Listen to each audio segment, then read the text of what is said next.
Amoako Baah in Komo, a political scientist, former lecturer, and of course, a strong member of the MPP, one time defeated chairman contestant.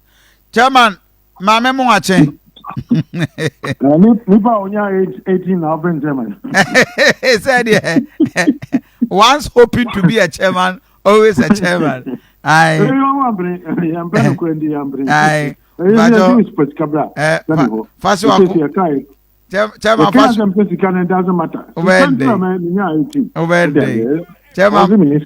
Pacho, Faso Akoma say one crown me ho. We are messma evans. Aye. Me Pacho wo na what tie kire a wo hwe ne course na anu me dey. Zia dey say ato awie, ne so ka bia betimi aka. Eyo nwanwa with outcomes. Oh, I made anyam nwanwa pra. Anyam nwanwa kra. What I say? Because I didn't know party not planning na them. So what I say. You know, so be winning, but we are not winning. I know no now winning. Because I see shadi and that. The mukoto a friend is a primary. Now delegates in Kwana to party supporters in count, grassroots in count. Now mukwana moto. Now the MPs in now could one side. Now pontis in now could one side. Now flash up phone now could one side. And then I'll just say it. And so many. And the more planning and no other. Not party elections open so we more. 2 ways.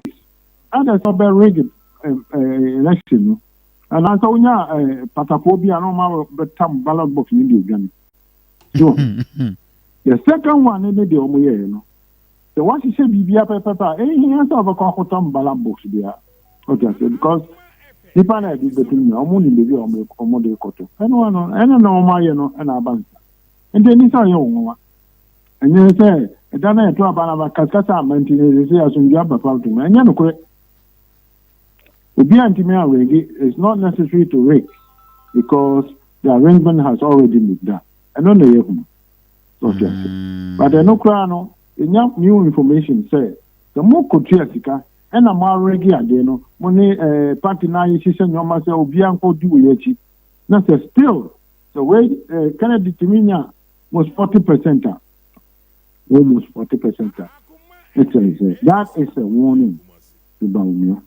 Because general election, you need all your supporters, not just 60% of those who voted.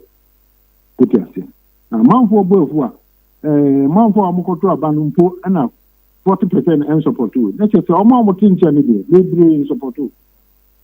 The Mamusika, and so still, Omo drama. Let's say, and a warning to you. I will say another thing. MPP for the party for Omo Fisebia. Into Massam Termin. I don't make an air no crana, make an American say you, dear son of Kusamika. Mean Chakuism. That's what they want me to do. One Amoka said the battle is the Lord.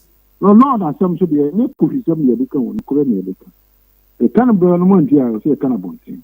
Because a Yamuka Modia was my bent on said the Mopesamoyan and one of the Monsi. There is here the Cotiano Beca say, and one was an MP before lawyers in say, Edgar to MOU say. Free party and I'll be to mean some more money than some more young. So illegal and yet binding. It's an illegal act. So to say. Now, the most is a sabo holding a Makoya Sargent. And yes, some more one can everywhere. No, be our command to me, daddy. The monk can't be unnecessary. The more Pesamoyan and no animal Pesamoyan till a monk. Muntiminka. The Muntiminka, some no enfriho. And a year and a year Nipan team, and now before now only Buffalo. So, a dow. That is what has happened. And the Abane there, it just confirmed what we already knew. It was a done deal. What I say. But, done deal report, Uncle Yamom. So, why yes, I did, yeah.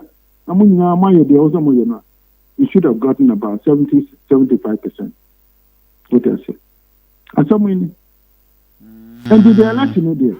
And yet Saturday no one can say something. Oh, we say, and yet the event.